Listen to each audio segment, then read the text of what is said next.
Казанда галиме һәм публицист Гөлсәсәк Саламатованың «Идел ярында Хакпар егете» дип аталган китабының презентациясы үтте. Китап галим Зәбих Исхожинның иҗады һәм тормыш юлын арналган. Кем ул Зәбих Исхожин? Уның иҗади кумарткыгы ниягымән әһәмиятле? Бүген ул хакта һөйләшербез, һаумыгыз. Эфирда интервью тапшыруы студияда Гөлсемә Иштанова, программабызның кунагы филология фәннәре кандидаты Салават Юлаев исемендәге дәүләт премия лауреаты Гөлсәсәк Саламатова. Һаумыгыз. Хәерле көн. Гөлсәсәк Дәләтбаевна, шулай итеп, Зәбих Исхожин. Бүген күптәр уның исемен онытһа, 30-нчы елларда, 20-нчы елларда үткән булаттың. Ул әдәби шундай мөхиттә бик популяр кеше булган, шулай. Бик дөрес әйтәһегез. 30-нчы елларда ул әдәби мөхиттә популяр кешеләрнең бере була. Һәм ул бер республика өчен генә түгел, Башкортстан өчен, Татарстан өчен зур шәхесләрнең бере булып, һәм ул гына ла түгел, уның шәхесенә зур ихтирам белән карап, хөкүмәт кимәлендә ихтирам белән каралган була. Шулай ук шагыйрь буларак та танылган кеше була. Шагыйрь буларак дип әйтү, әлбәттә, зур әйтеп әйтү булыр, ә шулай да ул әдәбиятка тап шигърият аша килә. Үзе әдәби тәнкыйтьче булган, шулай бит.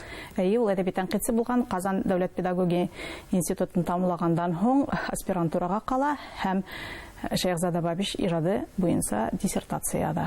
Һәм бик күп уның тәнкыйть мәкаләләре шул осыр өчен популяр булган Совет әдәбияты, Октябрь журналларында дөнья күрә. Мин хәзер 6 ел танышмын инде Елайыр районына Бабич иҗады буенча бит әдәби музыкаль кисә әзерләп бардык та, бына шунда миңа ошо Зәбих Исхожин хакында әйттеләр, шуның шәхесе турында белмәйһегезме дигән һорау белән мөрәҗәгать иттеләр һәм әгәр дә мөмкинчелегез булса, зинһар ошо шәхесте күз уңында тотыгыз әле динеләр. Мин әлбәттә бик әтерләнеп кайттым, ничек инде Бабич турында диссертация язган, үзебезнең Елайыр ягыннан чыккан кешене бүгенге көндә беркем дә белмәй. Чөнки мин буга тиклем бер генә әдәбиятчының да, бер генә галимдың да ул турында әйткәнен, я булмаса язып үткән, күргәнем дә, укыганым да, ишеткәнем дә булманы. Һәм гомумән Зәбих Исхожин ул 20-нчы елларда яшәгән, димәк 20-нчы елларда ук Шәйхзада Бабичның иҗатына фәнни күзлектән бага. Тап фәнни күзлектән әйе, чөнки ул уны шагыйрь буларак та һәм дәүләт эшмәкәре буларак та үзенең хезмәтендә аерым киң сагылдырып китә һәм шул заман өчен бик төпле, кыю фикерләр белән язып китә ул. Һәм Зәбих Исхожинның әйтүе буенча Бабичты без бүгенге көндә шагыйрь буларак кына карый алмыйбыз һәм гомумән киләһе буында уны шагыйрь буларак кына карарга тиеш түгел, дәүләт эшмәкәре һәм Башкортстан автономиясының нигезендә торган бөек шәхесләрнең бере дип караячак һәм буны ул кабул итәсәк дигән зур ышаныс белән, зур кыюлык белән язып китә. Бына был хүзләр уның архивында бар. Бына һез ишеттегез, Зәбих Исхожин Шәйхзада Бабич турында беренче фәнни эш язган галим. Артабан эзләнүләрегез ничек башланыгыз? Мин башланым Ырымбурдан. Ырымбурда мин бер генә шул һөйләм бар иде бит инде, уның Бабич турында диссертация язып утырганда. Мин Ырымбурга бардым, ниңәлер мине ниндәйдер бер тоймалау алып китте, мөгаем ул Карван-Һарай педагогия техникумында укыгандыр дигән. Һәм ысынлап та ул Карван-Һарай педагогия техникумында укыган булып чыкты һәм уннан ул Казанга уннан ул юнәлтмә белән Өфөгә җибәрелә. Башкорт педагогия институтына җибәрелә. Һәм асылда ул Өфөгә килә, имтихандар тапшыра, уңышлыгына тапшыра. Ул яңгыр гына килмәй, уның дусы Галләм Валиев менән киләләр. Галләм Валиев безнең Баймак районының Түбәнге Үргияйык Баяулынан улар икәүләшеп киләләр һәм без имтихандарды уңышлы тапшыргач безне кабул иттеләр, әмма ләкин бездән адым һайын һорап тордылар. Һез кемдәр, һез ни өчен килдегез монда? Нимә эшләргә йыйнагыз дигән кызык кына сораулар. Сәер һораулар бирделәр. Һәм бына ошо һорау минең өчен әлләге көндә бик сәер тоела. Һәм улар ул вакытта Башкортстан халык мәгарифе комиссарлыгына баралар һәм Кәрим Иделгужиндың ярдәме белән Казанга укырга китәләр. Уларга тәкъдим итә инде, әйдәгез Казанга барыгыз, унда яңа ачылган Көнсыгыш институты бар. Көнсыгыш институттан Казан педагогия институты дип үзгәртелә бит. Менә шунда укырга инәләрдә Зәбих Искужин артабан укуын дәвам итә. Галләм Валиев юк, минем өчен Казан бәләкәй кала, мин Мәскәүдә укырга тиешмен дип, Мәскәүгә чыгып китә һәм башкортларында тәүгеләрдән булып Тау институты, Горный институт дип тамамласа. Шунда укырга инә һәм бик уңышлы тамамлай 38 елда. Зәбих Искужин Казанда торып кала һәм һеҙҙең дә эҙләнеүҙәрегеҙ, тимәк, Казанға юлланды. Һәм Казанда мин унда әлбәттә теге беренче архив бар һәм мин беренче архивка барып бик уңышлы рәвештә уның шәхси фондына юлыктым һәм миңа бәхет елмайды, уңыш елмайды һәм мин аның архивым менән тотып карарга, танышырга үҙемә мөмкинлек алдым. Нисек баһалайһығыҙ бына 25 яшьлек булган ул егет һәм бына тәүге фәнни эштәре яҙган бүгенге күҙлектән баһалағанда инде темалар күтәргән? Бүгенге күҙлектән караганда ла уны шул замандың гына төплө белемле шәхес итеп карарга кәрәкме? Ул бүгенге замандың да төплө шәхес, төплө белемле шәхесе. Сөнки бына ул Бабич ижадынан тыш Хади Такташ ижадында тикшерә бит инде һәм ул шул хәтле матур итеп һығымталар яһай һәм Хади Такташ булһынмы, ул Бабич булһынмы, башка шагыйрьләргә бына Башкортстанда яңы ижад итә башлаган шагыйрьләргә ул бит тәүге рецензияләрдә язучы ул була.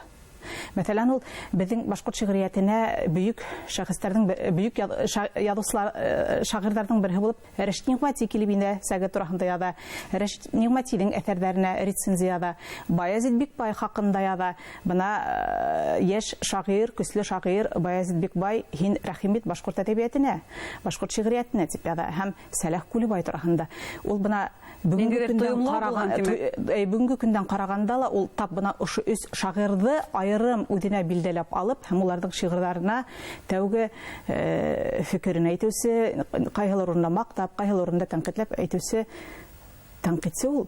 Бына уның Шәйхзада Бабич тураһындагы диссертация, уның ижады тураһындагы диссертация, ул бит 20-нче елларда язылган, 30-нчы елларда дөнья күргәнме был эш? Был эш дөнья күрергә табан барган ул. 36-нчы елда Зәбих Искужин вафат була. Вафатынан сак кына алда ошо Бабичтың әдәби мирасын туплап, ул 15 табак бит самаһында нәшрияткә йыйынтык алып килә. Унда ул Бабичтың ижады хакында ла үзенең инеш худы була, Бабичтың шигырьләре ла һәм гомумән Бабичтың көндәлектәре була. Бабич хакында нинди материалларны туплай, уның вафаты менән бәйле булган материаллар да була. Шуларны 15 табак бит самаһы итеп әзерләп нәшриятка алып барала. Кызганычка каршы тап шул вакыттарда уның гомере өҙөлә. 36-нчы ел. 36-нчы елда. Билдәле сәбәптәр аркаһындамы? Билдәле сәбәптәр аркаһында. Димәк, уның бүгенге күҙлектән караганда язмышы аянысы тамамланган дип кыюгына әйтергә мөмкин. Был мәгълүматты мин бик осраклы белеп калдым. Уның тап 15 табак бит Бабичтың әдәби мирасын 15 табак бит самаһы нәшриятка апарганын, унда 36-нчы елда һәлак булгас, галимдар, Башкортстан галимдары Жан Лоқман менән Абзал Кудашев некрологка язып сыгаралар. Кызганычка каршы капыл гына вафат булды. Бит уның хыялдары, максаттары зур ине. Бына шу 15 табак битлек әдәби мирасын Бабичтың еп нәшриятка алып барып тапшырга инде дип. Бу әдәби мирас кайда булды соңна? Ул әдәби мирастың бер өлеше, әйтергә кирәк, шактай өлеше бүгенге көндә бер Тарих тел һәм әдәбият институтында югалмаган, хаклана дип. Уны менә 57-нче елда Башкортстанда Шәйхзада Бабичтың тәүге шигырьләрен бастырып сыгарганда файдаланалар. Әмма ләкин унда шул вакытта укырау был кимдеке Имай Насирийган материалларым әллә Зәбих Искужинда кимдек. Бына ошо китапта, минең эзләнүләрем әйтеп бирә инде. Мин уны төрле анализлар аша һәм Исбатлау аша әйтеп бирәм, кыю рәвештә Зәбих Искужиндан. Шулай итеп, был китапта мөмкин кулыгызга алып күрһәтергә безнең тамашачыларга ниндәй яңы шундый фәнни асыштар турында? Бында иң беренче фәнни асыштар әлбәттә Бабич буенча, бында бик күп мәгълүматлар бар. Хади Такташ буенча, бында шулай ук 30-нчы елдар әдәбияты хакында ярахи мәгълүматлар табырга була. Бында Караван Харайда заманында башкорт педагогия техникумында укыган бик күп шәхестәр турында әйтелә. Шул Галләм Валиев турында, Баязит Бикбай турында, Әбүс турында әйтелә. Бына хәтта Әбүстең әйтеп киткән уның тоткын дәфтәреннән юлдар да килтерелә инде. Ул мин төрмәлә утырган вакытта 36 елда миңа шундай аныслы хәбәр килеп итте. Зәбих Искужинның вафаты турында. Әгәр был хәбәр дөрес булса, Башкортстан өчен был бик авыр югалту дип язып китә. Һәм үзенең касандыр шул Казанда очрашканда берничә ел яңракты инде. Күптән түгел генә мин уга Бабичтың берничә материалын биргәйнем туу турында, һәм бана шу үдем уның туган авылында кулыма килеп эләккән берничә әйберде Зәбих Искужинга кулдарымнан тоттыргайным. Һәм был шигырь юлларын һез таптыгыз, шулай бит. Был ул шигырь юллары түгел, мин тапкан башкорт халкына дигән шигырь ул әбиәл яктарыннан килеп сыкты. Менә архивта бер хат бар иде. Унда хатта шул башкорт халкына дигән шигырь турында бар иде, әмма бул шигырь үзе юк архивта. Менә бәхеткә күрә бүгенге көндә ул шигырь табылды. Зәбих Искужин вафат булгач, уның битә булган туплаган материалларын Татарстан Язучылар союзына алып баралар. Удак елдар шунда ята. Һәм билдәле инде ниндидер кешеләрнең кулдары ла тия, һәм кайбер кешеләр файдалана ала башлайлар. Менә шул вакытта Нәкый Тәнбәттең кулына эләккәч, Нәкый Тәнбәт әйтә инде, был Зәбих уның почергынан таный, һәм ул вакытта битәһле белә Бабич буенча тик Зәбих Искужин шөгыльләнгәнен, һәм унда язып куя инде, был Зәбих Зыя Искуш, ул вакытта ул псевдоним йөрткән була Зыя Искуш материалдары дип, һәм үзен дә хаклай.